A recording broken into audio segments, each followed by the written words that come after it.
Magandang tanghali sa iyo, Ella. Inatasan nga ni PNP Acting Chief Police Lieutenant General Jose Melencio Nartates Jr. ang PNP Highway Patrol Group at lahat ng Police Regional Offices na mahigpit na ipatupad ang umiiral na mga batas at lokal na ordinansa. Ito'y laban sa illegal na modification ng mga sasakyan gaya ng paggamit ng open pipe at illegal na modified muffler o tambucho ng mga motorsiklo. Kasunod ito ng pinag-igting na operasyon ng National Capital Region Police Office laban sa mga rider na gumagamit ng mga maiingay na tambucho.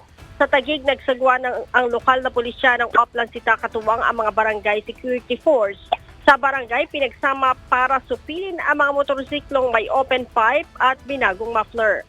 Sa naturang operasyon, 15 rider ang nahuli dahil sa iba't ibang paglabag sa mga ordinansa ng lungsod, kabilang ang 5 na may illegal na exhaust system na agad na kinumpiska.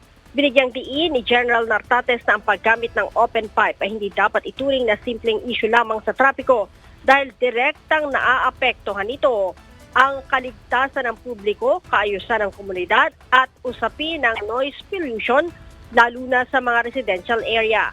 Nilinaw din ng general na hindi anti-rider ang naturang kampanya at kinikilala din ng PNP ang mahalagang papel ng mga rider sa araw-araw na transportasyon at kabuhayan. Ella?